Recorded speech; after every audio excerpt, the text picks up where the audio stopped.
Okay, I wanted to put a cowl on my cockpit because I wanted a little strength. So I was gonna match the 3/8 because I use that 3/8 joint right there. The cowl I cut is out of 3/8. I made it 1 3/4 wide. I just made a template of my hole. Took a piece of cardboard, folded it in half. So now I got my template. I drew it out on my board. Transfer my 1 3/4 line, got my line. So I'm going to cut this ring out, and then I'm going to use it on the top to see if it looks okay. If it doesn't look okay, I'm just going to piece it in and put it on the underside, so at least I got the strength from it, but I'm not sure how this is going to look. So we'll go from there. Okay, I got the cowl cut out, got it in place. Now I'm just trying to decide whether I want to put it on top. You know, of course the color will be changed once you fiberglass it, but it kind of ruins my my stain lines, and I'm not really sure about it yet, so I'll have to look at it for a bit and see what I think and decide whether I want to put it on top or underneath. Okay, I went ahead and epoxied the ring on the cowl.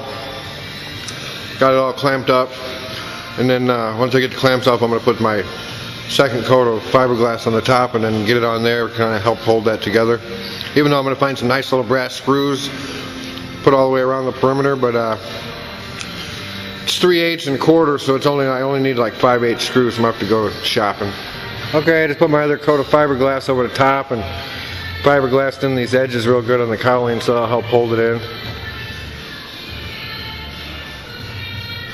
So I'll hit this with some 80 grit, 80 or 100 grit after it's done, and put on a second coat just to seal this stain up real nice. Okay, I got my seat back done. I did incorporate a little bit of rock. So you can see the top is about 1 inch away from the cowling. So when I get 1 inch of rock each way, so depending on how upright you want to sit, you got a little bit of adjustment. And I'll show you how I did it after I take it apart.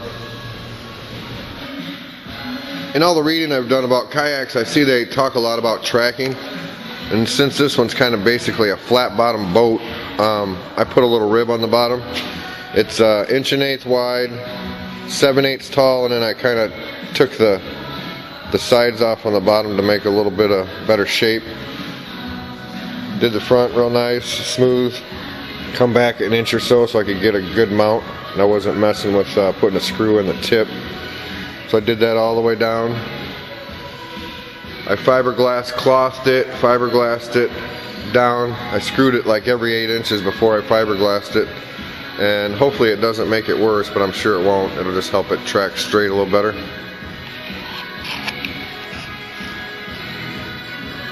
Alright, I got the whole cockpit ring done. I ended up cutting it out, staining it. I epoxied it to the top, and after the glue set, and then I put some nice little screws in there with some little washers. You can see they're kind of raised, they're kind of nice looking, they're brass. Got the back of the seat done. Built these little gussets in the back with a pivot hole. The seat, to mount the foam to it, I made it the same way. Put a little pivot hole in the back, this way whenever somebody's sitting in it, it can kind of give a little bit each way. The bottom for the seat foam, the mount, I made to where I just put a couple of the 1x4s on the bottom, and then it supports it on the sides, and then this way, once that seat is in there and I get in there and sit in there, I can mount it a couple different spots, a couple mounting holes, so then depending on who's sitting in it, they can we can adjust it a little bit. Alright, the foot pegs, this kayak seemed a little wide to me to have the foot pegs all the way on the outside. It didn't feel comfortable like having your feet that far wide. So I built a plate for my feet in the middle. I've seen some designs online. I did the same thing as my seat back, but this time I put 3 holes. So this way, not only you get a little bit adjustment this way. You can adjust it back and forth for your feet. I don't know how it'll work. I just screwed these gussets in there just in case it doesn't work out. I can pop them back out and redesign it, but that's what I'm going to start with. Okay, I did some paddle research, and yeah, I could buy a paddle, but I'd like to make my first one. So I got an 1 3/8 poplar, 8-foot long closet rod. I'm going to use that for the handle, and then I started cutting out my paddle shapes. I made these 12 inches wide, and I think they're close to 30 long. This thing overlaps almost 16 inches once I cut the slots in the handle, so I'll probably tweak these a little bit more because the shapes on the store-bought ones are a little bit different. So we'll see how that goes. I use 3/8 ply, and I'll fiberglass cloth it and fiberglass the whole thing. But I don't think I'm going to fiberglass my pole. I think I'm just going to do that for the paddles and just past where the pole connects. And then I'm just going to polyurethane my handle so it's not as thick. I'm not sure how rough it'll be, and I don't want to add any thickness because that 1 3/8 is actually a little thick for your hand. So we'll see. Okay, here's my paddle. I cut the blades out of 3/8 ply. I cut my slot in my dowel, epoxied it to the blades, and then I ended up putting some screws in there just to be safe, ground them off smooth. Use stainless so it don't rust. And in the middle, I wasn't sure about the offset, so I made this piece. It's got the 90 on the one end, and then the 22.5 and the 45 on the other, so I can get 4 different settings depending on which end I move. I have stainless screws on them too. Figured that was the easiest way because I wasn't sure about the offset because I've never kayaked before, so this way I got the option. The blade shape I got free off the internet, and what was it, johncoppens.com. jcoppens.com is the website, and it gives you a couple different paddle blades to go off of. Okay, the blades I actually had had a bunch of clamps, had them clamped to where I had a piece in the middle, kind of give them just a little bit of radius. So now I've actually propped up each end and put some weight in the middle, and that's my radius. So I'm actually gonna fiberglass this side first with the weight on there and see if I can keep some of that radius with the fiberglass matting, and then flip it over, do the same to the other side, and whatever I gain radius wise I gain. If it ends up being perfectly straight, I don't make it much difference. I see the ones that you buy, a lot of them got a radius to them, so we'll see how it works out. Okay, I got the paddles all fiberglassed and epoxied on the one end. I just did what I could do around the edges, and then flip it over and do the other side.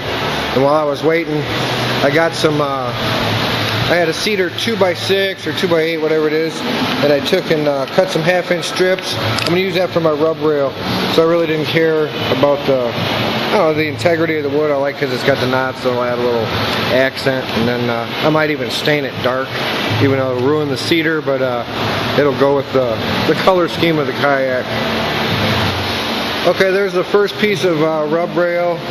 It's 1/2x2 cedar. I took and cut it off that 2x6. Took and used 1-inch brass screws. Got it started. I left a little lip on the top. I don't know, not even an 1/8. And then once I got it on there, I took my little plane, and evened that edge out so it was all the same as the top. And then I'm not sure if I'm going to stain it or if I'm going to leave it like it is. Okay, I decided to stain the rub rail.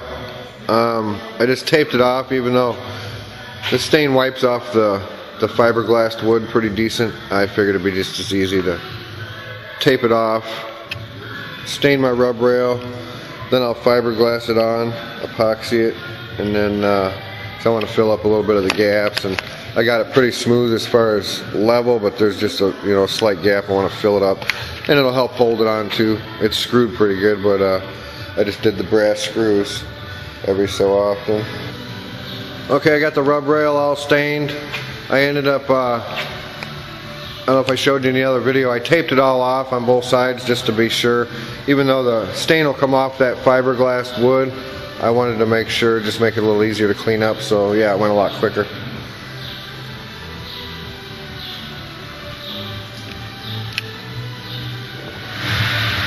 Okay, paddle's all done, put together. Got the stainless collar with the 4 different sets of holes so I can get my different offsets. Stainless bolts. I ground the other side smooth so that the nuts don't get in your way. Got my foam in for the seat, got it marked out. Actually, I just sat up there and gave myself a rough estimate, and then I went on a 1/2 inch out. I did a dotted line so I kind of see where I'm at. If I cut out the line, the first line. I just bought this thing for my angle grinder. It says for coarse paint removal, and it's just like a gnarly plastic, almost like a thick steel wool, which I got some of those too, some of the little steel wool pads, different grit, 36 grit sandpaper for my other sander. We'll see how this stuff works. Here's the, I did the spar urethane 2 coats. Everything's shining, ready to go, and we're on to the seat.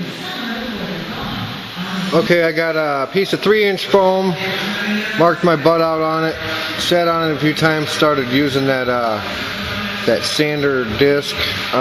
They're real aggressive, so you got to watch which way it's going to grab and go, so I just stood on the floor, put my foot on the foam and just ground, around a little bit, shaped it for a while, and then I'd sit in it, kind of see how it felt, and then you switch to the hand stuff. Nick Shade's got a real nice video on his website, shows the whole process. The back, I went ahead and cut a piece. I sliced a piece in half, so it was only 1.5 inches thick. I just got to spray glue that stuff on there, and she's okay. I bought some 3/8 nylon cord. I made some nice little handles. Went ahead and fiberglassed them, and then put the polyurethane on them just for protection. And then I'm not sure how long to make these, if I should make them to where they come over the end and then they can hang down underneath, but that's what it'll be, just some kind of handle, one in the front, one in the back. Seats all in. I think I showed you this last video. Cut me some cup holders in the back.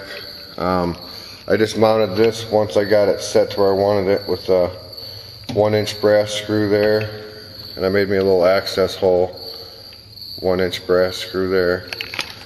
Seat works out great. Nice tilt. Foam is awesome. I bought my one kayak carrier for the top of my car.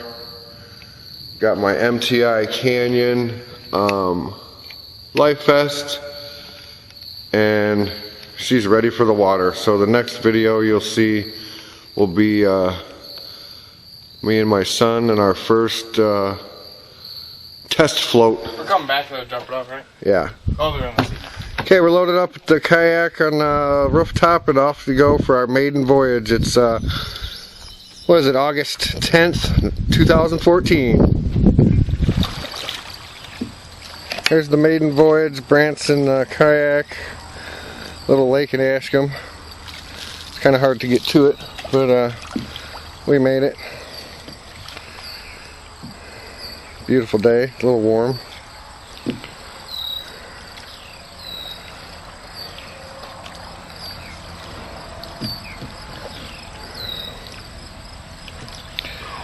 Yay, Brandon, it floats. I had a little champagne bottle of bubbles too I was going to bring. What? You're supposed to christen it.